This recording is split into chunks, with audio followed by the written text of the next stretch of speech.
Olá, sejam bem-vindos à Economia Descomplicada, um programa onde vamos tentar trocar por miúdos temas como a inflação, taxas de juro, PIB, produtividade, o déficit, orçamentos, enfim, um sem fim de assuntos que por vezes parecem chinês para o comum dos portugueses, mas é isso que vamos tentar mudar. João Oliveira é doutorado em Economia pela Universidade Nova de Lisboa, foi economista no Banco de Portugal e professor assistente na Nova, é especialista em macroeconomia financeira e trabalha atualmente no Banco de Inglaterra. João, tu como um dos mentores deste projeto, conta-nos o que é que está por trás desta ideia e o que é que se pretende, juntamente com um grupo de especialistas que vai estar aqui semanalmente a rodar entre os vários temas. Obrigado, Paulo. O que nós pretendemos fazer com este programa é reunir um conjunto de especialistas numa série de matérias, sendo que, por exemplo, a minha especialidade é macroeconomia, mas também temos outros especialistas que depois vamos conhecendo ao longo destes programas que vamos fazer, como o Pedro, que é especialista em microeconomia e economia da educação, a Mariana, que é especialista em temas de desigualdade, e a Márcia, que também é outra especialista em macroeconomia. E a ideia é nós irmos explorando, conjuntamente com a nossa audiência, todos estes temas. E o objetivo é nós utilizarmos aquilo que nós aprendemos para dar às pessoas que veem este programa as ferramentas necessárias para elas interpretarem a realidade que as rodeia. Para quando leem um jornal e ouvem falar de taxas de juro, ou ouvem falar de bancos centrais, ou ouvem falar dos inúmeros temas que as rodeiam todos os dias nas notícias e nos jornais, possam utilizar as ferramentas que nós aqui vamos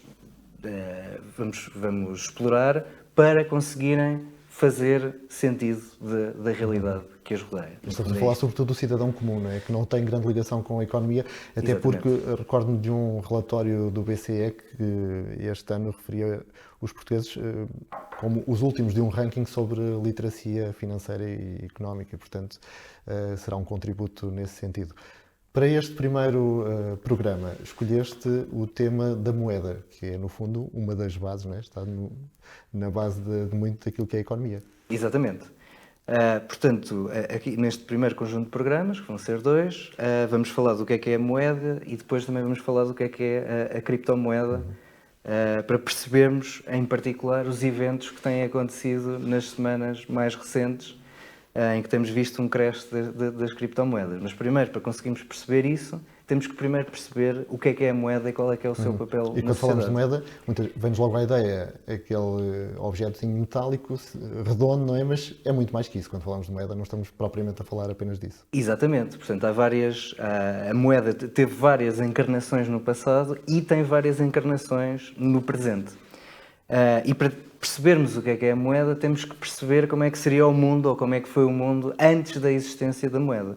Portanto, que problemas é que a moeda vem resolver, por exemplo. E, quer dizer, um dos problemas, ou melhor, o problema principal que a moeda vem resolver é precisamente o facto de, se ela não existisse, nós tínhamos que ter uma economia de troca. Ou seja, este é o problema central. Portanto, eu sou economista, tu trabalhas na rádio, provavelmente as pessoas lá em casa terão pais que são polícias, seguranças, etc. E o problema que a moeda vem resolver é que, o que é que seria? Eu, por exemplo, o que eu faço é ser economista, eu queria ir a um restaurante e para pagar a minha conta do restaurante teria que dar aulas de economia. Ou da mesma maneira, alguém cujo pai seja um polícia, por exemplo, o polícia teria, quando ia comprar um saco de batatas à mercearia, a única coisa que ele faz é dar um bem às pessoas, que é a segurança. Bom, ele não ia guardar a loja para receber aquelas batatas. Portanto, é preciso que haja um mecanismo para resolver esta questão de há uma pessoa que quer uma coisa, seja maçãs, batatas, iPhones, um carro, há outra pessoa que tem essa coisa e que precisa de receber um pagamento. E muitas vezes o pagamento que está disponível não é aquele que as pessoas precisam. Temos aqui um problema. E foi assim que surgiu a moeda. Exatamente. Há várias formas de resolver este problema que ao longo da história foram tentadas. Por exemplo, as sociedades, as sociedades mais primitivas, por exemplo, as tribos e por aí fora, utilizavam um esquema de alocação. Ou seja, havia um chefe, uma autoridade, que dizia o que é que cada um produzia, em quantidades, e depois a tribo, digamos que alocava aquilo de forma... Ou seja, havia uma pessoa que dizia o que é que... Quanto tempo é que se ia dedicar à caça, quanto tempo é que se ia dedicar à produção de certos alimentos, e depois havia uma troca dentro da própria sociedade. Ou seja, não havia moeda, era uma autoridade que dizia quanto é que ia ser produzido, quanta quantidade e quem é que ia consumir. Atribuía-se quase um valor a cada situação, não é? Exatamente, mas sem a utilização de moeda. E hoje em dia nós também temos sociedades que continuam a funcionar assim. Então, continuamos a ter sociedades recoletoras que funcionam um bocado assim, mas também temos, por exemplo, sociedades socialistas, em que esta continua a ser a lógica. Ou seja, há uma autoridade central que diz, bom, vão ser produzidos tantos carros este ano, tantos pães, tantos telefones celulares, por aí fora, e é assim que a economia é organizada. E também há instâncias da nossa vida pessoal em que isto continua a acontecer. Por exemplo, quando eu vou jantar à casa da minha mãe, ela é que decide qual é que vai ser, o que é que vai ser produzido para aquele jantar e quem é que fica com o quê, mais ou menos. Só que o problema é fazer este género de coisas em grande escala. E então a moeda é uma outra forma de resolver este problema. Ou seja, quando eu quero qualquer coisa, quando eu preciso de comer ou preciso de um par de sapatos, em vez de trocar imediatamente aquilo que eu produzo por aquilo que a outra pessoa produz na hora, o que eu faço, ou que as sociedades no início também fizeram, era dar uma ficha, um símbolo. Por exemplo, na China, aqui há 5.000 anos atrás, ou mais, havia claramente este problema e eles tentaram resolver este problema emitindo, por exemplo, folhas de papel ou utilizando conchas para as pessoas trocarem e darem como símbolo de uma dívida esse tipo de objetos. Obviamente, fazer isto tem uma série de problemas associados, não é? Portanto, por exemplo, uma concha não me satisfaz necessidade nenhuma. Portanto, se a pessoa que me está a dever que me está a dever um determinado valor por eu lhe ter dado um saco de batatas, pode desaparecer no dia seguinte e eu fico com a concha que não me resolve problema nenhum. E, portanto, as sociedades gradualmente... Isto no início funcionava porque eram sociedades pequenas, em que as pessoas tinham confiança umas nas outras, conheciam-se todas umas às outras. Mas à medida que o tempo vai passando e as sociedades começam a aumentar de tamanho, e nomeadamente começa a haver comércio, tem que se utilizar outro tipo de objetos. E que objetos são esses? São objetos que têm valor e que podem ser utilizados para várias coisas. Por exemplo, ou seja, se a pessoa que me deu aquele objeto desaparece, não tem problema nenhum, porque eu tenho aquele objeto que tem um determinado valor, que é estável ao longo do tempo e que eu posso utilizar para acumular, portanto, para ter as minhas poupanças, ou para comprar outras coisas que eu preciso, e aquela pessoa saiu completamente da equação. Aquela dívida foi saldada só com a entrega daquele objeto. E que objeto é este? Há muitos objetos que permitem satisfazer esta função, não é? Muitos tipos de moeda. Sim, existem muitas coisas, objetos que podem servir de moeda, mas eles têm todos umas características que são comuns. Por exemplo... Muitas vezes atribuímos-lhe a expressão da moeda de troca, não é? Serve de moeda de troca. Pode ser um bem qualquer, mas... Exatamente. Até há muitas coisas. Por exemplo, o gado, no passado, servia como moeda de troca para grandes transações.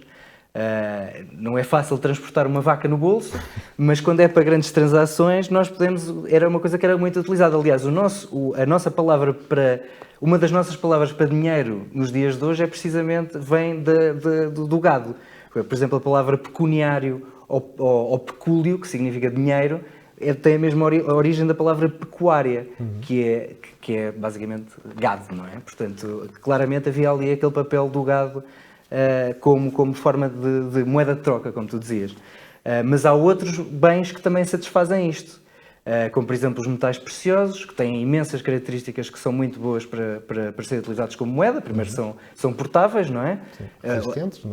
Exatamente, são resistentes. Portanto, se formos numa viagem de barco para fazer comércio, eles não se vão estragar. Por exemplo, se levarmos uma dúzia de ovos, provavelmente aquilo não serve como moeda, porque ao fim de uma semana ou duas no mar já não serve para fazer troca nenhuma. E, portanto, aquilo não serve muito bem como moeda. Claro. Outra coisa é o sal. O sal também era utilizado como moeda de troca, porque é resistente, era valioso, porque era difícil de produzir, assim como o ouro. Por exemplo, o ouro é uma coisa que só existe no fundo da terra, é preciso minar, e, portanto, é pouco provável que o seu preço se altere muito ao longo do tempo. Portanto, é uma coisa estável que nós podemos utilizar e armazenar e, portanto, pode ser utilizado como moeda de troca. Pronto, portanto este foi um conjunto de soluções que foram utilizadas. Isso vai até criando, conforme as necessidades, muitas vezes nós próprios vamos criando as nossas moedas de troca, passa a expressão, não é? Porque falávamos, por exemplo, a questão nas cadeias do tabaco, exatamente. Moeda, não é? Muitas vezes, exatamente. Até os próprios prisioneiros em cenários de guerra serem usados como moeda de troca muitas vezes, não é? Exatamente. Por exemplo, essa questão do tabaco nas prisões, por exemplo, se nós vimos aqueles filmes da Segunda Guerra Mundial, ou mesmo aquelas séries mais recentes do Prison Break, o que é fascinante é que a noção de moeda de troca é natural para o ser humano. Portanto, ele identifica um ser humano, identifica, digamos que intuitivamente, um determinado objeto como sendo bom como moeda de troca. Por exemplo, os cigarros nas prisões, ou mais, de forma mais moderna até, as barras de energia nas prisões americanas, que são e que têm essas características. Portanto, são uma coisa durável, é uma coisa que satisfaz uma necessidade, ou seja, tem um valor intrínseco, pode ser utilizado para... Quer dizer, portanto, é um objeto que, se a pessoa do outro lado se for embora e nunca mais a vir, e ela não saldar aquela dívida, aquele objeto continua a ter valor. Porquê? Porque pode ser utilizado para satisfazer outras necessidades. Exato. Mas temos estado a falar sobretudo de objetos. Quando falamos em moeda, se calhar vem-nos a ideia euros, dólares e muitas outras. O que é que há aqui de diferente e porquê é que precisamos mesmo desta moeda? Pronto, quando nós falamos de euros e dólares e por aí fora, é a versão mais moderna da moeda que existe em várias... Portanto, tem várias formas, não é? Portanto, há as notas e moedas que nós vemos no dia-a-dia, que podemos levantar no multibanco, mas também há os depósitos bancários e por aí fora. Mas isso, no final de contas, digamos que é tudo a mesma coisa, no sentido em que existe uma contabilização limitada destes objetos. Portanto, o Estado, que aqui há 200 anos se lançou na produção de papel moeda, começaram primeiro por ser notas e depois passaram a ser depósitos e por aí fora, mas é tudo euros, ou é tudo dólares, ou é tudo libras. Portanto, os Estados lançaram-se na produção desse tipo de moeda, que já não é metais preciosos, já não é sal, já não é algo... Já não é um bocadinho aquilo que dizias, de ter aquele valor intrínseco, não é? Para nós podemos olhar uma nota e ser um papel. Exatamente. Uma criança olha para aquilo e é um papel. Não é? Exatamente. Agora, a questão é porque é que aquilo que funciona, exato, não é? Porque é que nós atribuímos valor àquele objeto que não... Eu não posso pegar numa moeda, comê-la, isso não tem grande interesse, também não posso pegar em depósitos bancários, porque eles são imateriais. Portanto, a questão é porque é que a moeda... euro, dólar e libra tem o valor que nós lhe atribuímos e porque é que nós estamos dispostos a receber aquilo como produto do nosso trabalho no final do mês. E a grande resposta a isto é a capacidade de nós pagarmos impostos. Portanto, assim como o ouro é utilizado para fazer joalharia, ou é utilizado em certas aplicações industriais ou de saúde ou por aí fora, e o sal também é utilizado na altura mais antiga, era utilizado para preservar comida e por aí fora. Portanto, todas estas coisas têm utilizações práticas.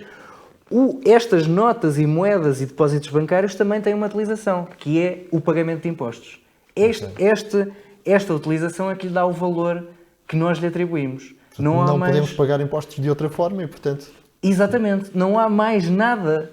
Não existe mais objeto nenhum que seja possível de utilizar como pagamento de impostos. Por exemplo, se eu for para a repartição de finanças, tentar dar aquilo que eu produzo, que são aulas de economia, para pagar os meus impostos, eles não aceitam. Também não aceitam pagamento em galinhas, também não aceitam pagamento em notícias de televisão. Nem na moeda de outro país.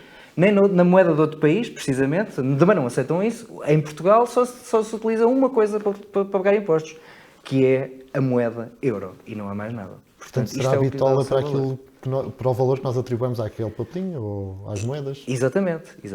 Portanto, isso é que é a base destas moedas mais recentes que são feitas pelos Estados. Muito bem. Serve para pagar impostos, é moeda e válida, não é? Exatamente. Muito bem. João, ficamos por aqui neste episódio. No próximo, dizias logo no início, vamos falar de um outro tipo de moedas, criptomoedas. Exatamente. Um bocadinho à volta do que é e que riscos podem ou não ter, isso depois Cada um decidirá se vale a pena ou não arriscar, mas Exatamente. é disso que vamos falar então no próximo episódio. Economia Descomplicada. Contamos consigo. Obrigado.